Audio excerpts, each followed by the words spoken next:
Hi hello welcome to eagle media works. బేసిక్గా ప్రతి ఒక్కళ్ళకి గ్లామర్ కోషెంట్ అని ఒకటి ఉంటుంది. ఆ గ్లామర్ కోషెంట్కి ఫేస్ ఒక ఫ్యాక్టర్ అయితే హెయిర్ ఇంకా పెద్ద important factor. Well groomed hair ఉంటే అందరూ అట్రాక్ట్ అవుతారు. పర్సనాలిటీ, డ్రెస్సింగ్ అండ్ ఆ తర్వాత అందరూ నోటీస్ చేసేది మీ హెయిర్ని. పర్సనాలిటీకి జిమ్కి వెళ్ళొచ్చు, లేదా యోగా, లేదా ఏదైనా స్పోర్ట్స్ ఆడొచ్చు. డ్రెస్సింగ్కి మంచి షాప్కి వెళ్ళి మనకి యాప్ట్ అనుకునే ఫిట్టింగ్కి కాసంత డబ్బులు ఖర్చు చేస్తే ఇలా మంచి బట్టలు కూడా వేసుకోవచ్చు. మరి జుట్టుకి ఏం చేయాలి? తాత్కాలికంగా ఏదైనా పార్టీస్కి కానీ సెలబ్రేషన్స్కి కానీ జెల్లు వాడో లేకపోతే హెయిర్ స్ప్రేస్ వాడో సెట్ చేసుకునే వాళ్ళు కొంతమంది ఉంటారు. ఇవన్నీ ఎందుకులే వదిలేద్దాం అలాగే అని చెప్పేసి మరికొంతమంది ఉంటారు. కానీ ఇలా వదిలేయడం లేదా ఫ్రీక్వెంట్గా కెమికల్స్కి ఎక్స్పోజ్ చేయడం అనేది హెయిర్కి అంత మంచిది కాదు. అండ్ హెయిర్ సరిగ్గా లేకపోతే నోటీస్ ఎక్కువ అవ్వరు. గర్ల్స్ పెద్దగా పట్టించుకోరు. ఫస్ట్ ఇంప్రెషన్ క్రియేట్ అవ్వదు. ఏదో షాబీగా ఉన్నాడని ఒక ఇంప్రెషన్ వచ్చేస్తుంది. ఎంత బాగున్నా, ఎంత మంచి బట్టలు వేసుకున్నా హెయిర్ సరిగ్గా లేకపోతే మాత్రం మొత్తానికే బిస్కెట్. అలాగని ఏదో ఓవర్గా ట్రై చేసేస్తూ ఇలాంటి జెల్స్, స్ప్రేస్ వాడితే జుట్టు ఊడిపోయే అవకాశం కూడా ఎక్కువే. అప్పుడు మొదటికే మోసం మరి. సో జుట్టుని కాపాడుకోవాలంటే మంచి కేర్ తీసుకోవాలి. ఒక ఏజ్ వచ్చాక మెయిల్ ప్యాటర్న్ బాల్డ్నెస్ అనేది బాగా కనిపిస్తుంది. అంటే ఇక్కడ ఈ సైడ్స్లో జుట్టు ఊడిపోవడం, లేకపోతే మధ్యలో కొంచెం జుట్టు ఊడిపోతుండడం, ఇవన్నీ మనకు కనిపిస్తూ ఉంటాయి. ఇది టెన్షన్కి గురి చేస్తుంది. బాడీలో ఐరన్, ప్రోటీన్, సల్ఫర్ తక్కువ అవడం వల్ల జుట్టు రాలిపోవడం, ఊడిపోవడం జరుగుతూ ఉంటుంది. దీనివల్ల కాన్ఫిడెన్స్ కోల్పోతారు. అండ్ దానివల్ల ఏం జరుగుతుందో మనందరికీ తెలిసిందేగా. ఇది అబ్జర్వ్ చేసి ఏదేదో చేసేసి కాపాడుకుందాం అనే ప్రయత్నంలో ఇంకా ఎక్కువ జుట్టు పోగొట్టుకునే వాళ్ళ సంఖ్య చాలా చాలా చాలా ఎక్కువ. ఇలా జుట్టు ఊడిపోయాక బాధపడడం తప్ప ఏమీ చేయలేకపోతూ ఉంటారు. మళ్ళీ బట్టతల మీద జుట్టు రావడానికి కొన్ని మార్గాలు ఉన్నాయి. మీ అందరికీ తెలిసిన ఒక మార్గం హెయిర్ ట్రాన్స్ప్లాంటేషన్ అండ్ ఇంకొక మార్గం PRP, platelet rich plasma treatment. అవేంటో ఇప్పుడు ఒకసారి చూద్దాం. సో హెయిర్ ట్రాన్స్ప్లాంటేషన్ గురించి అలాగే PRP గురించి చెప్పే ముందు ఒక చిన్న ఫ్యాక్ట్ చెప్తాను. మీ అందరికీ తెలిసిన ఫ్యాక్టే. అబ్బాయిలు లేకపోతే జెంట్స్ అందరికీ కూడా వాళ్ళ హెయిర్తో ఒక మంచి అనుబంధం ఉంటుంది. ఇన్వాలంటరీగానో లేకపోతే వాలంటరీగానో వాళ్ళ ఫోకస్ మొత్తం వాళ్ళ జుట్టు మీదే ఉంటుంది. చేత్తో ఇలా జుట్టుని ఇలా అనుకుంటూ ఉండడం, అద్దం కనిపిస్తే జుట్టు సరిగ్గా ఉందా లేదా అని చెప్పేసి చూసుకోవడం, ఇలాంటివన్నీ చేస్తూ ఉంటారు. మరి అలాంటి వాళ్ళకి జుట్టు ఊడిపోతే ఎంత సమస్యగా ఉంటుందో ఒకసారి ఆలోచించండి.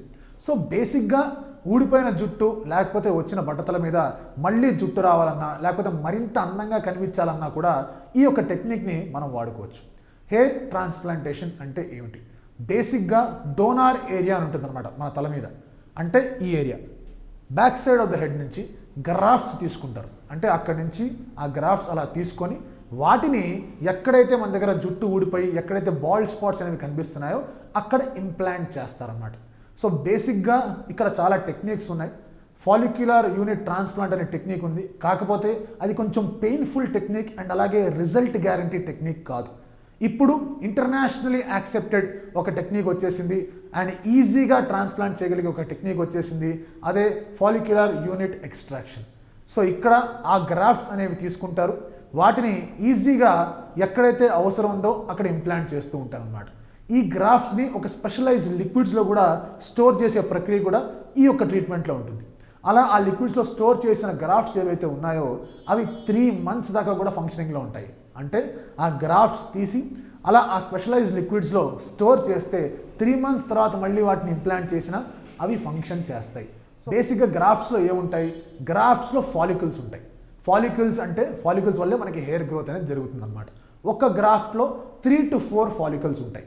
సో ఈ గ్రాఫ్ట్ తీసుకొని ఎక్కడైతే మనకి అవసరం ఉందో అక్కడ వాటిని ఇంప్లాంట్ చేస్తారు. అండ్ ఆ టైమింగ్ కూడా అలాగే ఉంటుంది అనమాట. ఎంత ఏరియా కావాలి, ఎన్ని గ్రాఫ్ట్లు కావాలి, వాటికి అనుగుణంగానే హెయిర్ ట్రాన్స్ప్లాంటేషన్ ఒక టైం అండ్ ఒక డ్యూరేషన్ కూడా డిసైడ్ అవ్వబడుతుంది. దీనికి సింపుల్గా లోకల్ ఎనెస్థీషియా ఇస్తారు. అంటే మన బాడీ మొత్తం ఫంక్షనింగ్లోనే ఉంటుంది. కానీ ఇక్కడ ఏదైతే పని జరుగుతుందో అక్కడ మాత్రం మనకి నొప్పి తెలియదు. ఎందుకంటే ఇంప్లాంట్ అంటే తెలిసిందే కదండి, తీస్తారు, కొడతారు, అన్నీ చేస్తూ ఉంటారు. కాబట్టి ఇక్కడ మనం పిక్చర్లో చూస్తున్నాగా ఎగ్జాక్ట్గా అదే ప్రాసెస్ జరుగుతుంది అనమాట. సో ఇలా ఈ ఫాలికల్స్ అనేవి అక్కడ పెట్టినప్పుడు ఒకవేళ ఏదైనా ఆఫ్టర్ ట్రీట్మెంట్లో కొంచెం ప్రాబ్లమ్స్ వచ్చి అప్పుడప్పుడు 1-2 ఫాలికల్స్ ఊడిపోయినా ఇంకా 2 ఫాలికల్స్ అక్కడ ఉండడంతో అక్కడ ఏదైతే బాల్డ్ స్పాట్ అనేది ఉందో అక్కడి నుంచి మళ్ళీ జుట్టు రావడం స్టార్ట్ అవుతుంది. జుట్టు రావడం స్టార్ట్ అయిందంటే మళ్ళీ ఒక న్యాచురల్ గ్రోత్ ఆఫ్ హెయిర్ ఉంటుంది అది.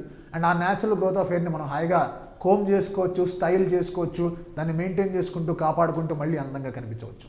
This is hair transplantation treatment. ఇంకొక ట్రీట్మెంట్ ఉంది, అదే PRP, platelet rich plasma treatment. Plasma అంటే ఎక్కడ ఉంటుందండి? మన బ్లడ్లో ఉంటుంది.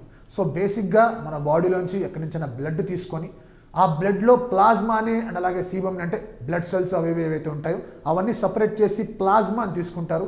ప్లాస్మా అనేది గ్రోత్ ఫ్యాక్టర్ చాలా ఎక్కువగా ఉంటుంది, అందులో ప్రోటీన్స్ అనేవి చాలా ఎక్కువగా ఉంటాయి. సో ఆ ప్లాస్మాని తీసుకొని చిన్న చిన్న నీడిల్స్తో ఎక్కడెక్కడైతే మనకి అవసరం ఉందో అక్కడక్కడ ఇలా ఆ నీడిల్స్ ద్వారా ఆ ప్లాస్మాని మన తలలోకి పంపిస్తారు.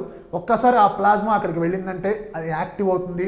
ఒక్కసారి అక్కడ యాక్టివ్ అయిందంటే హెయిర్కి కావాల్సిన ప్రోటీన్ ఏదైతే ఉందో హెయిర్ గ్రోత్కి అది అందుతుంది స్కల్కి, స్కాల్ప్కి, అండ్ డెఫినెట్గా అక్కడి నుంచి మళ్ళీ కొత్త జుట్టు రావడం ప్రారంభమవుతుంది. ఎప్పుడు హెయిర్ ట్రాన్స్ప్లాంటేషన్ చేసుకోవాలి, ఎప్పుడు పిఆర్పి చేసుకోవాలనేది డాక్టర్స్ మనకి సలహా ఇస్తారు. అండ్ ఆ సలహా మేరకు ఈజీగా మళ్ళీ మనం మనకి ఏదైతే ప్రాబ్లం ఉందో జుట్టుకి సంబంధించి వాటన్నిటిని ఈజీగా, సునాయాసంగా, హ్యాపీగా, అవలీలగా పరిష్కరించుకోవచ్చు.